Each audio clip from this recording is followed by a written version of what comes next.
Greetings, facilitators. My name is Kendrick Lester, Secondary Transition Coordinator with the Idaho State Department of Education. And I'm also one of the primary planners of the Idaho Transition Institute. I want to share this short video with you to give a quick overview of the Transition Institute and hopefully a better understanding of what to expect in your role working with us as a facilitator volunteer. Perhaps the most important part of this video is taking the opportunity to say thank you. This is our second consecutive year doing the Transition Institute in Idaho, and it has already proven to be such an important, impactful event for schools and students alike. I could also say it's been a benefit to facilitators too, as last year one of our student facilitator volunteers was hired by the school district they worked with, so that was a great outcome. And really, overall, the power of this event is amazing. And your time and effort will directly impact students across Idaho. None of this would be possible without the support and structure you will provide as a facilitator volunteer at the Institute. So please accept my sincere appreciation for your time and willingness. Thank you. As an overview, I will quickly explain to you what transition is, why we do the Institute, and why we benefit from having facilitators, as well as a brief definition of desired outcomes and next steps, as well as information for you to know about in your role. So some of you may be feeling like you are, perhaps hindered by not having a background in education, special education, or secondary transition specifically, disability services, that whole realm. If you don't have those, if you don't have that background, don't worry. None of that is needed, and oftentimes you might make for a better facilitator. But just to give you a little bit of information, transition is the coordinated process of preparing students with disabilities for adult life after they leave high school. This preparation should begin here in Idaho at least by age 16. We advocate for it to happen sooner, but at least by age 16. We're working with students to familiarize ourselves as educators to the strengths and needs that they present with, as well as their interests and preferences individually for their future in the realms of participating in post-secondary education and or training, engaging in employment, as well as maximizing their ability and independent living as they proceed into adulthood. As we make these plans during high school and we work on academics towards graduation, we're also working towards functional skills within this transition process so that the student kind of marries those academic and those functional skills together with what we want to provide as community experiences, hands-on experiences that help that student clarify their goals, but also clarify support needs so that we can close as much or as many gaps as possible to give them the best chances to making successful connections later on.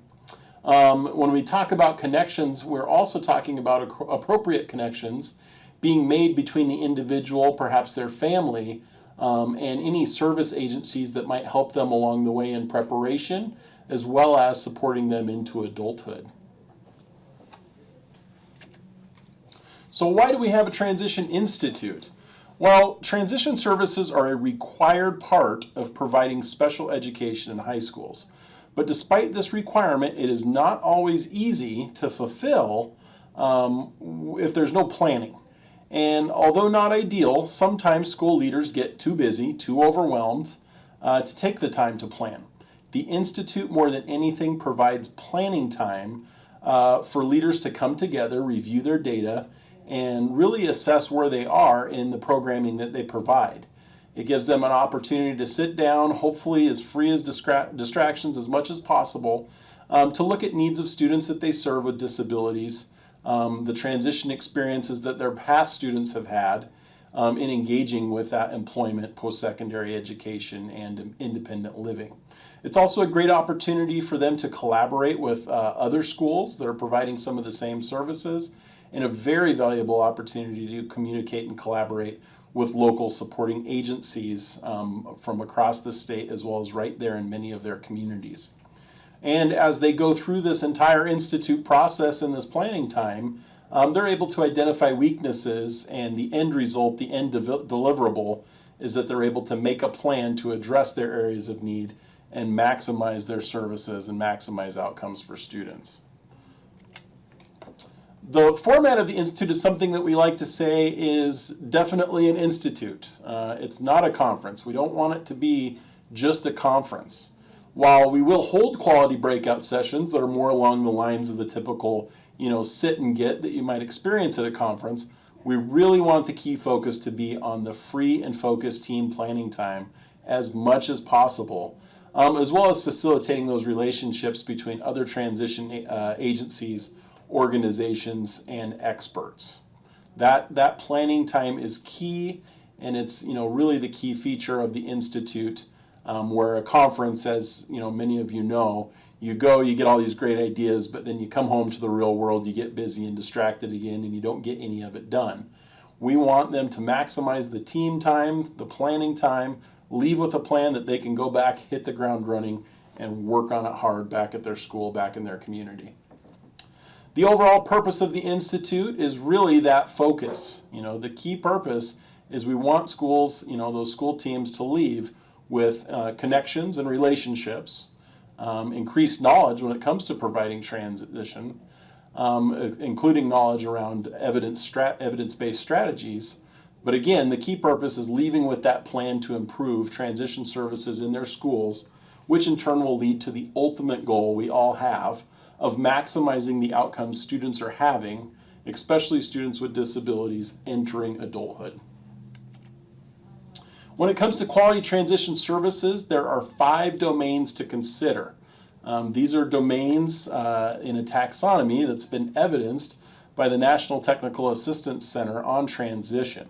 The 5 domains are student-focused planning, engagement with families, programming structures, more of that systems level, interagency collaboration, working partnerships, establishing partnerships, and then student development, really developing skills and abilities, self-awareness, self-advocacy in students to help them be successful. We, through the Institute, will support teams in assessing themselves under these areas and setting goals for enhancement under at least one of these domains for the year. At the Institute, you will primarily see attendees from Idaho schools. Usually those are going to be school leaders, principals, special education directors, as well as department chairs, high school teachers, those key people that are leaders in transition back at their school, back in their community.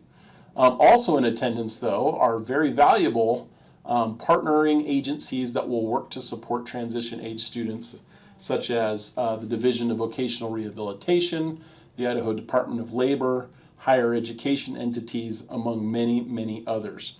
Great and valuable partners that will be at the Institute and are good to get to know. The other attendees at the Institute will be you as facilitators, and your participation is key. The key role of being a facilitator, we really are excited to have you give us some structure and give us support in welcoming teams to their planning spaces. We'll have rooms assigned to them, and they'll have spaces. Kind of just be the third party that helps them establish and follow norms for discussion and planning, and to be that person that keeps their conversations focused and moving along. When we talked about structure and support overall, we want to hold teams accountable to that planning time they're going to have, and being able to deliver a plan by the end of the Institute that they can go home and get to work on. We want to keep your job as simple and focused as possible. Later this month on November 19th, we will hold a facilitator training. That will be the afternoon before the Institute, which will take place November 20th and 21st. But as a quick overview here, your primary task will be to prepare for the meeting. This is the first day there before the teams arrive. Really knowing where your team space is will get you that information. Having materials in your team room, pens, markers, post-it notes, flip charts, poster paper. We have those materials for you, and we'll be able to begin disseminating those to you at our facilitator training on November 19th, as well as your team assignment, and a lot more specifics and detailed information will be covered then.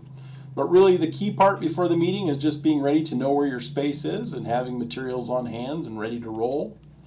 And then during the team planning time, you're just really there as a supporter to help the team, establishing those norms, establishing a schedule. Either you're the person that keeps time or designating a timekeeper. And then really, again, just being that third party that fosters discussion, current activities, needs, and plans. There may be roadblocks. There may be areas where a team needs help, and you can help us facilitate that, as we will have content experts that you can schedule to come in and meet with your team and perhaps give them some information. We'll give you contact information for those content experts at our November 19th training. You'll also just be leading the team into using the planning tool and defining that plan.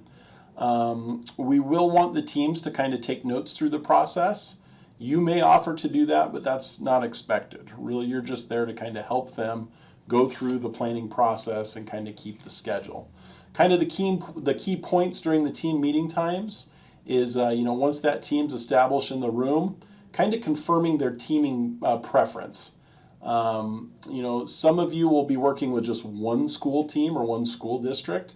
Some of the teams are comprised of, smaller schools, and so, we'll let them decide if they want to plan on their own or plan collaboratively as one large team. They'll get into the tool, they'll add team members to the tool, and begin taking assessments to evaluate where they're at. But another thing that we'll ask you to do is to help them look at the listing of breakout sessions and then divide and conquer. Who's going to what breakout session, and then when they come back, maybe having a short discussion on what they learned in a breakout session and if it's information that would help benefit them in their planning. Also, as we talked about, considering a need to consult with content experts. If the team needs information on a specific area or from one of the specific breakouts that they heard, we can schedule those people and bring them into your team planning room to have a brief consultation with your team. And then ultimately, again, to finish that team planning time by setting goals and developing that plan.